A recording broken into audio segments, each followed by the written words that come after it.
K4 पे काम बंद, इंक्वायरी करो।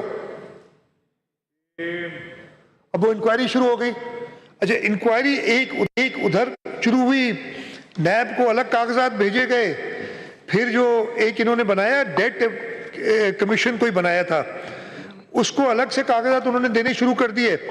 और उन लोगों ने जो ऑब्जर्वेशंस दी,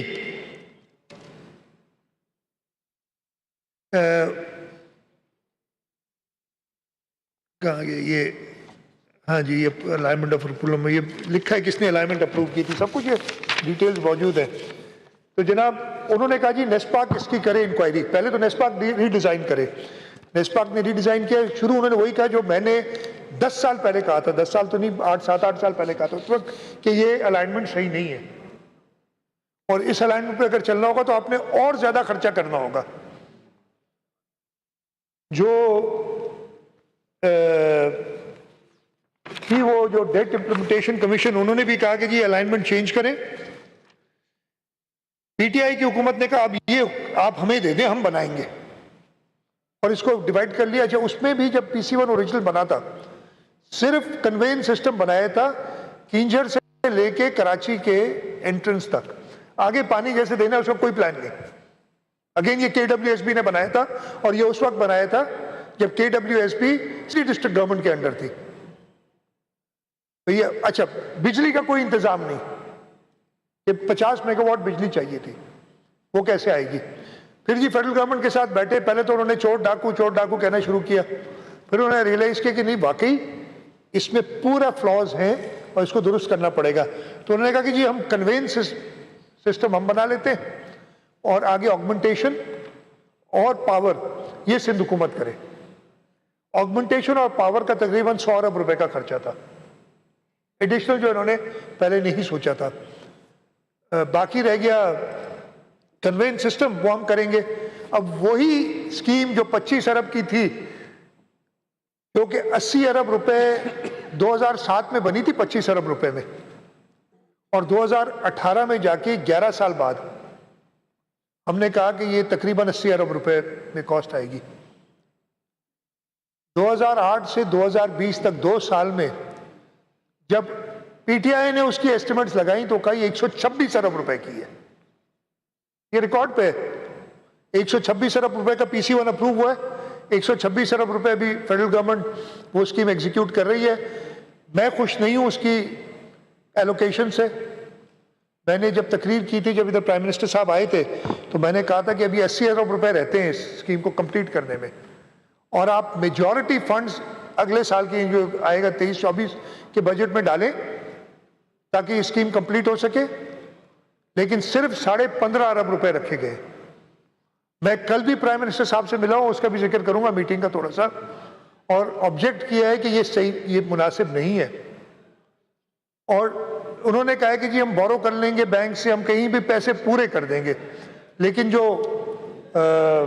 किताब है उसमें 15.5 अरब है, जबकि प्राइम मिनिस्टर साहब ने अपनी तकरीर में 17.5 अरब बताए थे, आप सबने सुने होंगे। मतलब जब किताब में 15.5 है, जबानी 17.5 बताए थे और कहा है कि कंप्लीट करेंगे। मैं खुश नहीं हूं। हमने क्या किया है, जो हमारे तकरीबन है 100 अरब की और एक्सपेंडिचर करना, हमने उसका इंतजाम किया हुआ है। ये जो प्रोजेक्ट्स बता रहे थे ना, सईद अभी बता रहे थे KWSSIP,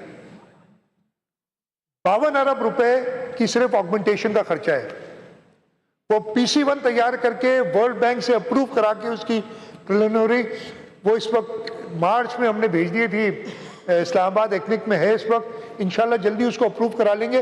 और उसके पैसे, इसलिए कि हमें पता है कि अगर हम अपनी ADB से निकालने की कोशिश करेंगे 52 अरब हम नहीं निकाल सकेंगे, लेकिन वो लोन जो कि सिंध हुकूमत ने ही वापस करना है वो हम अरेंज करेंगे। ये बिजली के लिए इम्तियाज शेख साहब बैठे, हमारा डिपार्टमेंट है एनर्जी का, STDC, उन्होंने बिडिंग्स कर दी है और टेक्निकल बिड्स आ गए हैं, फाइनेंशियल बिड्स ओपन होने, बिजली का काम भी हमारा ट्रैक पे चल रहा है। सिंध हुकूमत बिल्कुल सीरियस है इस प्रोजेक्ट में, फिर से बताऊं, और सिर्फ ज़बानी जमा खर्च कर देने से प्रोजेक्ट नहीं बनेगा। अगर आप चाहते हैं आप मेरे साथ आके बैठें, आप वो सारे डॉक्यूमेंट्स देखें इसकी हिस्ट्री देखें, किस तरीके से इस प्रोजेक्ट को खराब किया गया, और जब इसको हम दुरुस्त करने के लिए आए तो हमारे ऊपर उल्टा इल्जाम लगे। तो इंशाल्लाह हमारी कोशिश होगी। अब अच्छा, मेरे ऊपर ये, कल मैं प्राइम मिनिस्टर से मिला हूं, चलो अभी जिक्र कर देता हूं। फेडरल पीएचडीपी, मैंने आपको बताया ना 3 साल में इमरान खान ने कोई नई स्कीम नहीं दी सिंध में।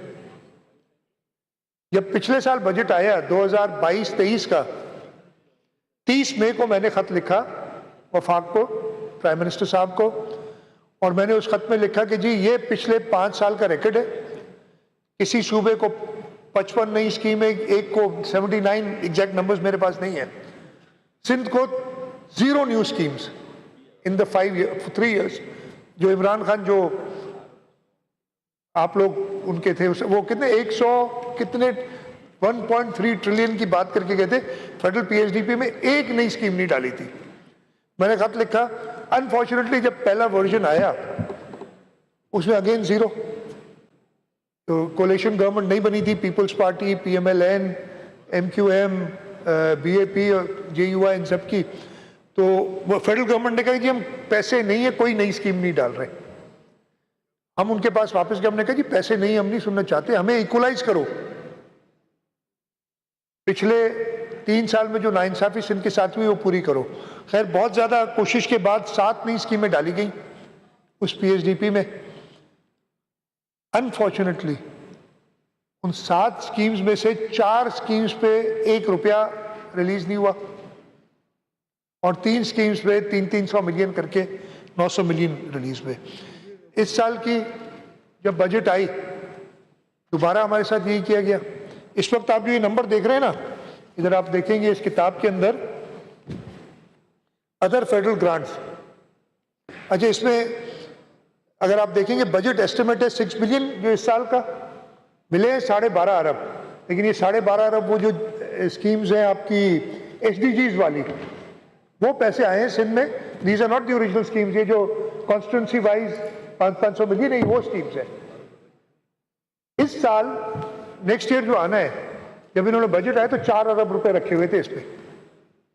ऑब्जेक्ट किया, बहुत शोर मचाया कि जी ये नाइंसाफी कबूल नहीं है। खैर वो लड़ झगड़ के फेडरल बजट पेश होने से पहले ये बढ़ के 22.9 बिलियन हुए, यानी 4 बिलियन से 22.9 बिलियन।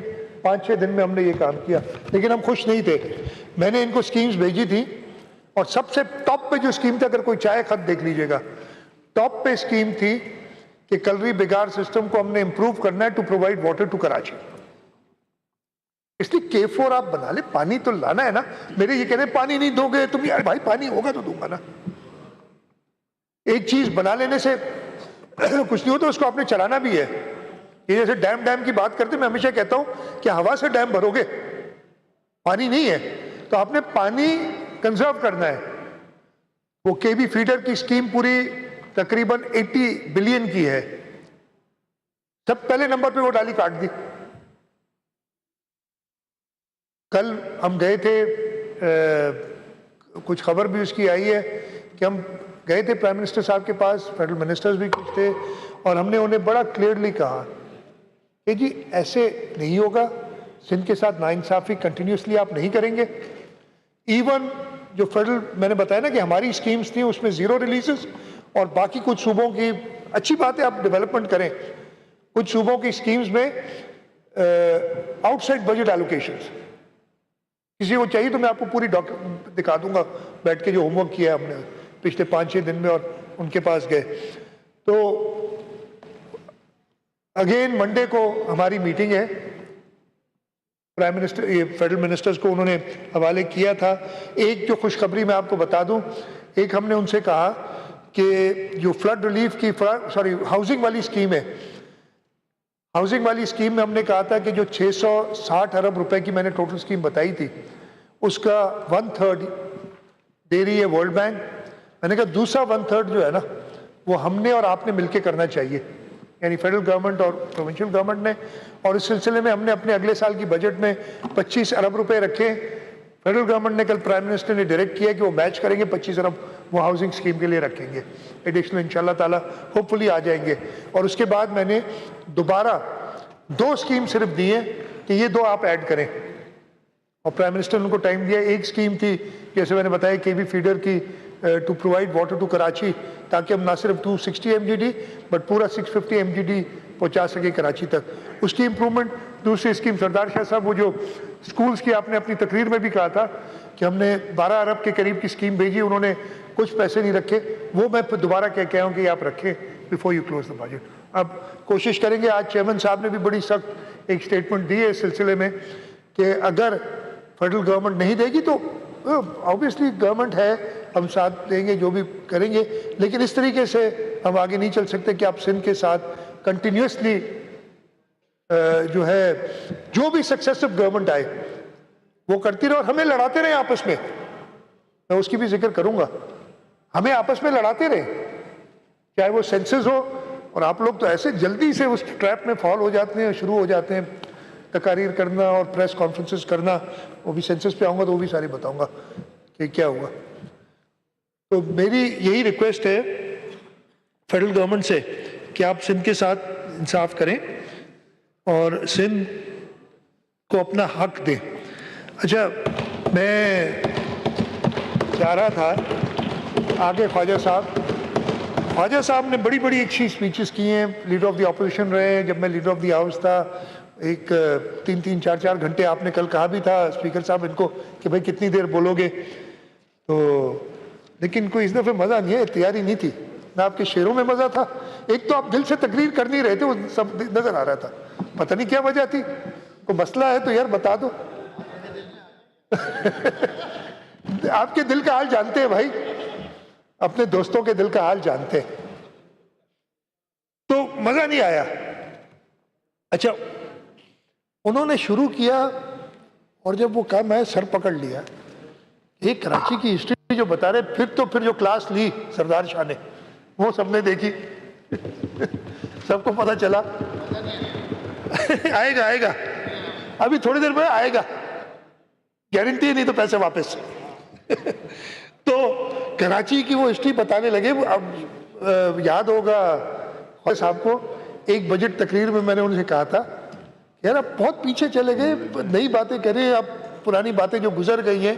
तो मैंने इनसे कहा था बबलू तेरा साबुन स्लो है क्या, अब नाम बदल गया, बंटी हो गया।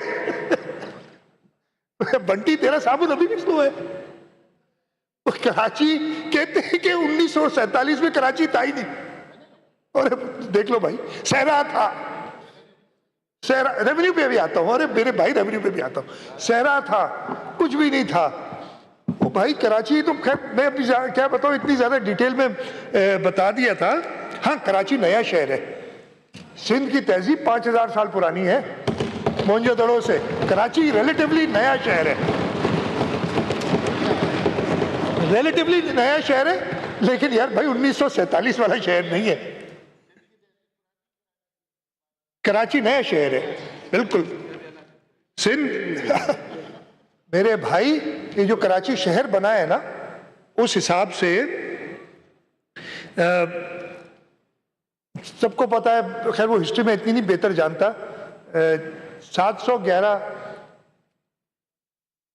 ईस्वी में मोहम्मद बिन कासिम आए देवल पे कराची के पास, तो उस वक्त कराची शहर सिंध एग्जिस्ट करता था, कराची शहर नहीं था। ये जो टुकड़ा है जिस पे हम अभी खड़े हैं, ये सिंध का हिस्सा था और हिस्सा है और हिस्सा रहेगा, कराची शहर नहीं था। लेकिन उस वक्त पहली बार 1725 में मकरान से और कल्लात से कुछ बलोच सेटलर्स थे, वो वहां पे ड्राउट और कोई ट्राइबल फ्यूड्स की वजह से आके इस खित्ते में आके बैठे। पहले कराची के रहने वाले वो थे 1725 में या 1727 में ये टाइम था। और इसका नाम जो है कोलाची जो गोट जैसे वो कहते हैं। उस जमाने में कल्हड़ों की हुकूमत थी सिंध में, उसके बाद तालपुरों की हुकूमत आई, ये खित्ता जो है टालपुरों की हुकूमत के अंदर आया, सिंध का हिस्सा था, सिंध के हुक्मरान थे जो इस खित्ते को चलाते थे। उसके बाद जब 1770 में एक सेकंड बैच आया बलोच सेटलर्स का कराची के अंदर, और जो टालपुरों की जब इधर थी सल्तनत, उन्होंने तकरीबन 1800 के करीब अंग्रेजों को पहले इजाजत दी ईस्ट इंडिया कंपनी को इधर एक दफ्तर खोले आके, वो लेकिन उन्होंने उनके अंग्रेजों के भांपे अजाइम और 2 साल में उन्हें कहा दफ्तर बंद करो, जाओ इधर से। लेकिन उसके बाद जैसे हुआ, चार्ल्स नेपियर उसने पता किया और फिर 1839 तक ब्रिटिश कंट्रोल में आ गए ये पूरा खित्ता, इसमें कराची भी शामिल था। और वो डेवलपमेंट, पहले ये डेवलपमेंट इसकी शुरू हुई, जैसे बताया गया, इधर जावेद हनीफ आज है नहीं, चले गए, वो केपीटी में काम कर चुके हैं। तो केपीटी कब बना था? कराची पोर्ट 1854 में बना था, 1854। आपका जैसे बताया कराची एयरपोर्ट, आज पिताफी साहब ने बताया, 1924 में बना था। जब पाकिस्तान बना तो कराची उस वक्त पूरे पाकिस्तान का सबसे बड़ा शहर था। आप हमारे भाई सारे उधर से आए जिन्होंने कुर्बानियां दी। इस असेंबली ने पाकिस्तान बनवाया, इस हॉल ने, और आप अपने घर आए, लेकिन उसको घर तो करो यार, आप अपने घर आए। मुझे हैरत है, अब ये बात अगर मैं सिर्फ एक आपको मिसालतन कह देता हूं, अगर आज आप अमेरिका चले जाएं और अमेरिका में जाके न्यूयॉर्क में रहें, न्यूयॉर्क अमेरिका का सबसे ज्यादा रेवेन्यू जनरेशन सिटी है, और फिर 15 साल 20 साल बाद के देखा मैं अमेरिका आया हूँ, रेवेन्यू इतना बढ़ गया है। ठीक है यार, आप जाते थर की, हमें कह रहे थे थर में जाके रहते और थर को बनाते, तो हम कहते, लेकिन आप अपने घर आए इसलिए कि इस असेंबली ने पाकिस्तान बनाया। आप लोग कहीं दूर नहीं आए, आप अपने घर वापस आए। इस घर को अपना तो करो यार। हमेशा कहते हैं नहीं, कभी कभी प्रॉब्लम्स आ जाते हैं, थोड़े थोड़े, अब नाराज ना हो, थोड़े थोड़े प्रॉब्लम्स आ जाते हैं। तो जनाब रेवेन्यू की बात वो सारे पढ़ दिए, इनकम टैक्स, हमीदा कोड़ो साहिबा की किताब से, उसमें कहाँ लिखा है कि कोई लिखा है कि ये इनकम टैक्स कहाँ से आता है? उस वक्त इनकम टैक्स प्रोविंशियल सब्जेक्ट था, अब नहीं है। वो इनकम टैक्स ऑब्वियसली कराची से भी आता होगा। लैंड रेवेन्यू एक बड़ा आइटम था उस जमाने में, पूरी दुनिया में ये टैक्सेस जैसे। अच्छा, ये बात करते हैं, इधर बात हुई थी कि जी 10% टैक्स और जगह से आता है, और ओ भाई हम तो चाहते हैं, मैंने तो पहले भी कहा है, मैं सेवन शरीफ का रहने वाला हूं, मैं चाहता हूं कि 90% टैक्स सिंध का सेवन से कलेक्ट हो। अगर सेवन ऐसी इतनी तरक्की करेगा तो 90% टैक्स सेवन से आएगा। कराची ने तरक्की की है, कराची में इन्वेस्टमेंट हुई है तभी। और खैर वो बताया था सारे सरदार शाह ने कि जी कंपनी थर में है, टैक्स कराची में देती है। आप कहते भाई हमारा शहर है, हमारा सूबा है, अलग नहीं करो, बाइफोकेट नहीं करो, खुश रहो, साथ मिलके आगे चलो, इंशाल्लाह ताला हम करेंगे। रफीक साहब तव्हां अची विया हो न, वो मां ॿुधायो तव्हांखे परेशानी थी, खॾड़ो तव्हां ई खटियो आहे यार GDA वारनि। तव्हांखे अलाए, तव्हां मूं तकरीर ॿुधी तव्हां एॾो परेशान, मूं तव्हांखे कॾहिं न एॾो ॾिठो परेशान।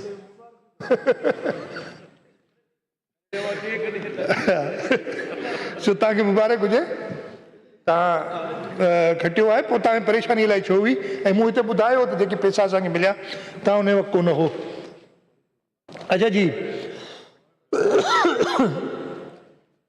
जावेद हनीफ साहब ने तकारीर की, उसकी जवाब काफ़ी आ गया।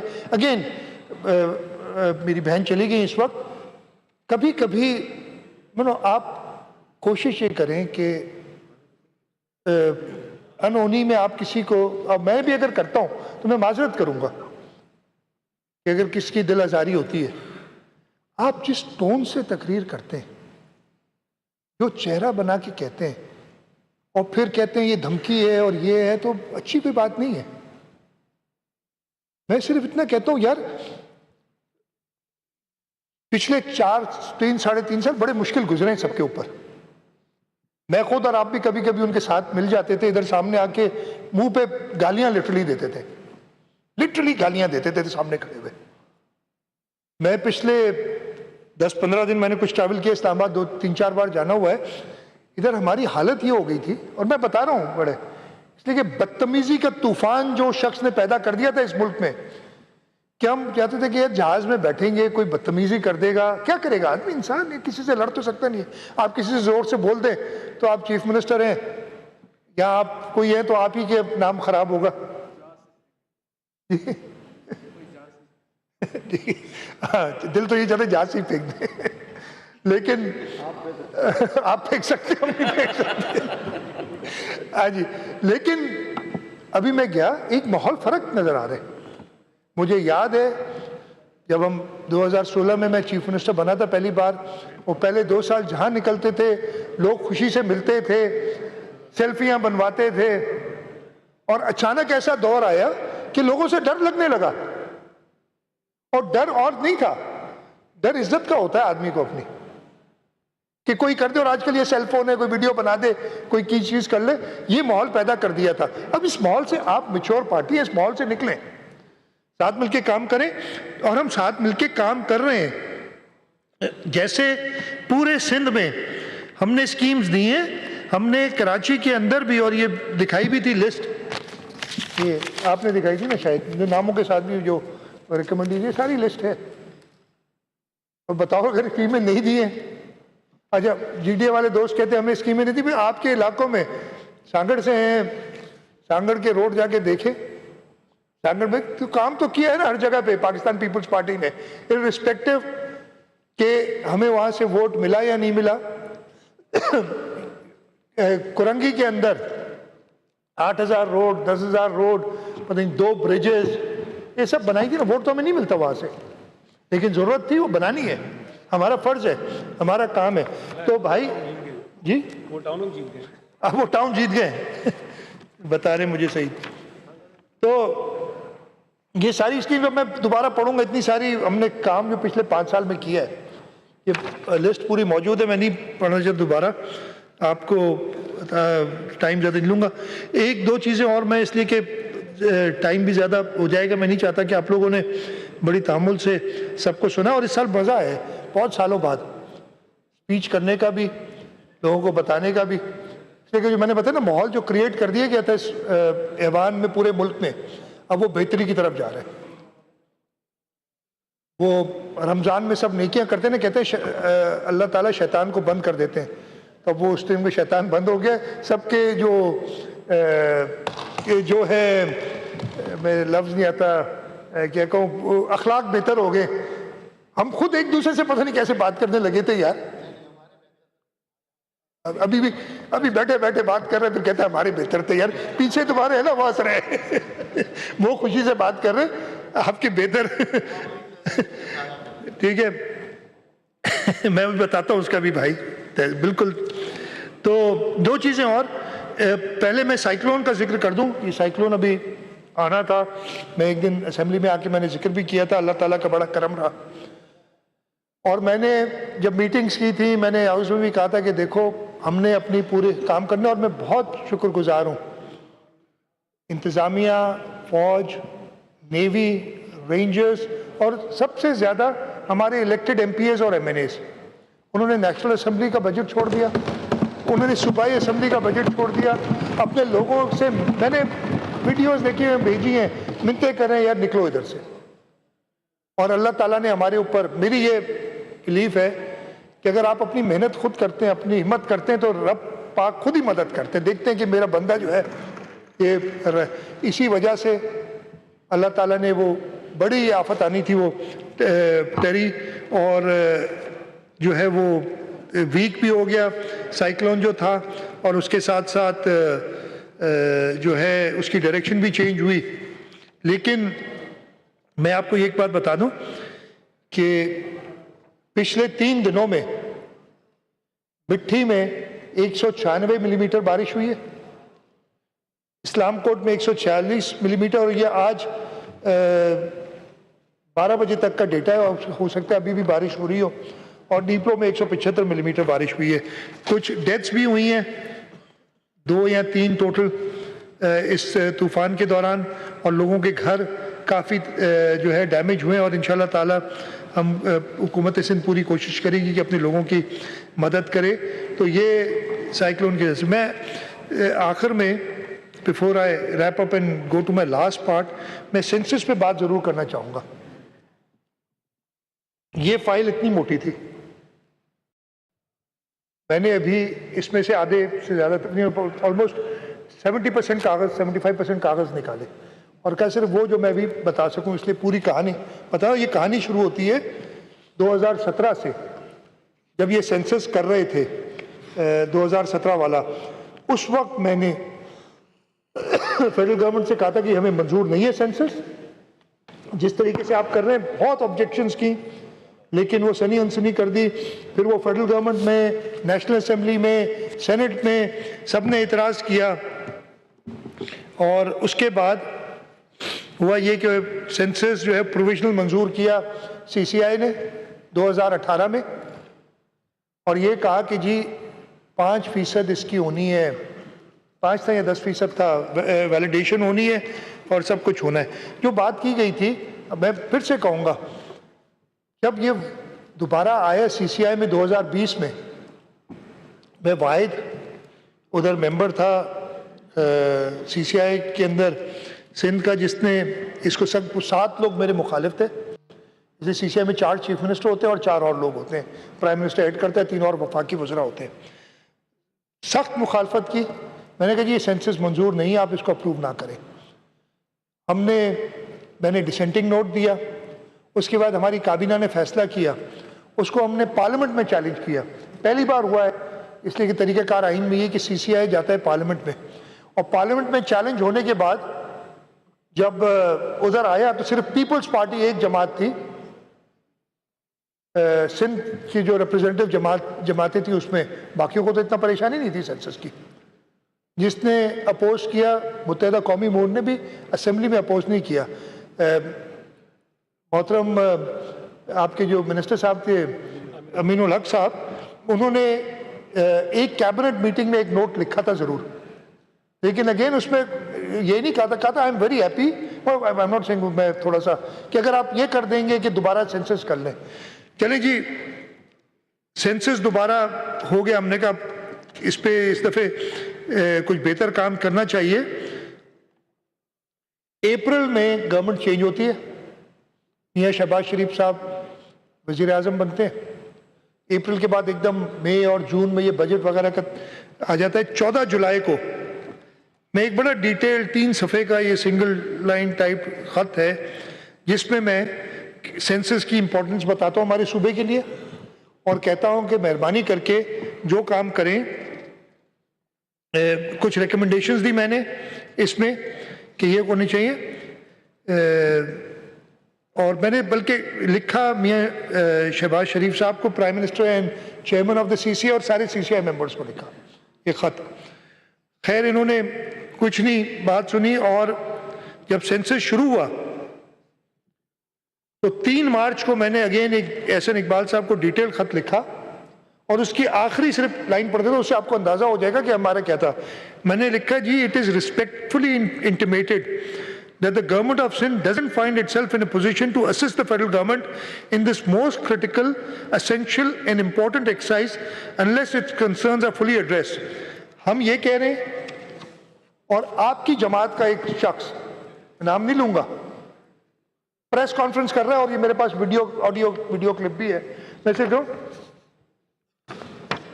वो 27 फरवरी को, मेरे 3 मार्च को खत है जो मैंने लिखा है, 27 फरवरी की प्रेस कॉन्फ्रेंस है, उसका एक एक्सेप्ट। आज से हमने पिछले 4 दिनों से कराची के मुख्तलिफ इलाकों में हमने लोगों के लिए कैंप्स लगा रखे हैं, जहां हम इनकी डिजिटल रजिस्ट्रेशन कर रहे हैं।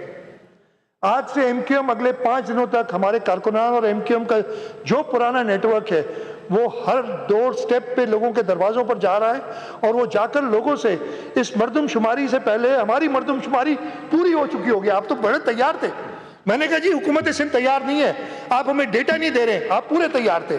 और ये मैं वीडियो क्लिप सुना दूंगा, अगर मैं नाम नहीं लेना चाहता खामखा, इस मर्दम हो चुकी होगी, हमारे पास डेटा सारा आ चुका होगा और हम इनको गाइड कर चुके होंगे। आप तो गाइड कर रहे थे पूरे पाकिस्तान को, आपका पूरा नेटवर्क था जो तैयार था, आपके लोग डोर स्टेप पे मौजूद थे। और मैं लिख रहा हूं कि भाई ये सेंसस सही नहीं हो रहा है, इसको पहले हमें डेटा दें। सिर्फ हुकूमत सिंध की इंसिस्टेंस पे वो डेटा अवेलेबल हुआ जो रोजाना सबको पता चल रहा था। 2017 में नहीं दिया था हमने, वो उसकी ली एक्सेस, और वो एक्सेस सबको बताया। हमारे ऊपर इल्जाम पता नहीं कि जी 4 स्टोरी तक गए, ऊपर तक। भाई जो बिल्डिंग, हमने कहा जो बिल्डिंग आए उसको देखो, जहां तुम्हें प्रॉब्लम हो बताओ, दोबारा भेजेंगे, तीसरी बार भेजेंगे। सेंसस की एक्सरसाइज मैंने इनको बड़ा अच्छा, ये फिर 3 मार्च के बाद जब मैंने इनको खत लिखा और एक मीटिंग हुई इस खत के ऊपर, फिर उन्होंने एक टीम भेजी, इधर सेंसस कमिश्नर साहब को भेजा, यहाँ एक बड़ी डिटेल हमारी मीटिंग हुई और हमने उन्हें बताया कि यही आपने करना है। और मैं मोटा मोटा बता देता हूँ। पहले तो हमने कहा कि जो आपकी टैबलेट्स है ना, वो सही जियो रेफरेंस है ही नहीं।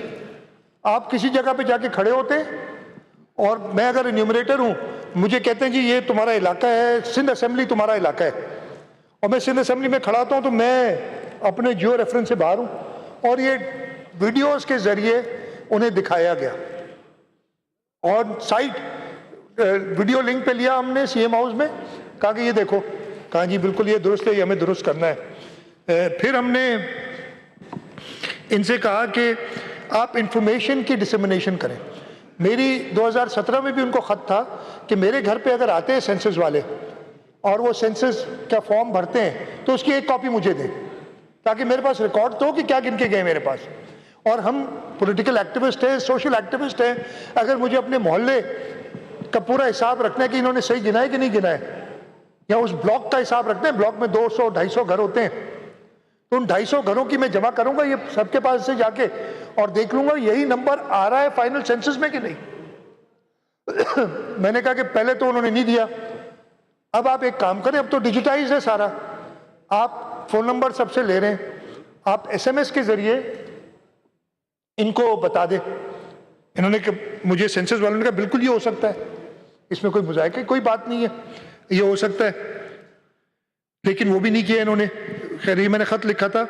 फिर मैंने इनसे कहा कि पहले आप हाउस सेंसस कंप्लीट करें और हाउस सेंसस के बाद 1 महीने का टाइम दें उसकी वेरिफिकेशन के लिए। आप जल्दी जल्दी ना करें कि जी आज खत्म किया, कल से शुरू, 10 दिन में ये बंदे गिन लेंगे, पहला ब्लॉक, पहला जो होते हैं ब्लॉक 20 दिन में दूसरे गिन लेंगे, और अप्रैल के एंड में तो वो सब फाइनल कर रहे थे, बल्कि 30 मार्च को खत्म कर रहे थे और अप्रैल के 15 को अनाउंस कर रहे थे। मैंने कहा ऐसे ना करें, आप हाउस सेंसस करें, 1 महीने का टाइम दें, फिर आप 3 महीने लगाएं हेड काउंट करने में, प्रॉपर तरीके से करें। एंड में 3 महीने के 4 महीने लगा दिए इन्होंने, ये इस खत में लिखा है। फिर मैंने कहा उसको भी फाइनल ना समझो, मैंने कहा हर एक को गिने, जो शख्स जहां पे है,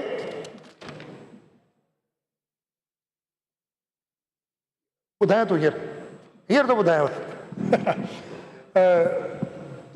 जो शख्स जहां पे उसको गिने, और फिर वो सारा डेटा आप नादरा के हवाले करें और नादरा से कहें इन सबको रजिस्टर करें जो पाकिस्तानी सिटीजन है और 18 साल से ऊपर है उनके शनाख्ती कार्ड बनाए, जो 18 साल से कम है उनके आप बनाए बेफॉर्म, और वेरीफाई करेंगे ना। मैंने अगर गलत डेटा दी है, मेरे घर पे आएंगे और कहेंगे अब रजिस्ट्रेशन करो, मैं पकड़ा जाऊंगा।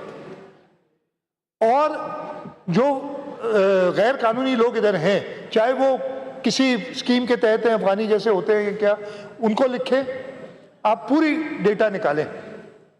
तो मुझे कई लोग कहने लगे जी पागल आदमी हो तुम, सबको रजिस्टर करा रहे हो जो गैर कानूनी लोग हैं। तो मैंने कहा गैर कानूनी अपने आप को रजिस्टर तो करा लेंगे, तो मैं उन्हें बताऊं तो सही कि ये गैर कानूनी है, तो अगर नहीं आप इन्वाइट कर रहे हो कि गैर कानूनी लोगों को आप रजिस्टर करें। मैंने कहा इससे तो फायदा ये होगा कि अगर मैं इलीगल हूंगा तो मैं कहूंगा यार कल को मैं चेक हूंगा, मैं नहीं अपने आप को सेंसस में डालता, इसलिए मेरा नाम आ जाएगा। ये मैंने फेडरल गवर्नमेंट से कहा कि ये आप सब करें।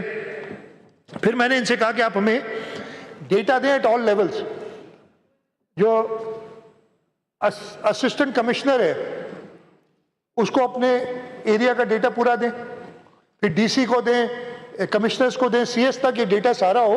इसलिए कि मैं इन्यूमरेटर को नहीं जानता, मुझे अगर कोई प्रॉब्लम होगा तो मैं असिस्टेंट कमिश्नर के पास जाऊंगा। तो एक दफ्तर पता है कि जी ये दफ्तर है, असिस्टेंट कमिश्नर को जो टैबलेट है उसमें कोई डेटा नहीं था। मैंने कहा ये मुनासिब नहीं है, नहीं मानी गई बात। लेकिन मैं ये सारे प्रॉब्लम ये उठा रहा हूं और मेरे ऊपर बम्बार्टमेंट हो रही है। मैंने कहा ना लड़ाया गया हमें, मेरे ऊपर बम्बार्टमेंट हो रही है ये सारी। यानी जी जो भी हुआ ये नहीं माने, खैर डेटा वेटा कुछ मिला, डेटा मिला, उससे हम रोजाना मॉनिटर करते रहे। मैंने कई खुतूत इनको लिखे और फिर ये कहने लगे जी, और इधर भी बात कल बहुत अफसोस हुआ मुझे कि कश्मीर की 40% बढ़ गई हैं, जैकबाद की वो भाई पहले गलत गिना था।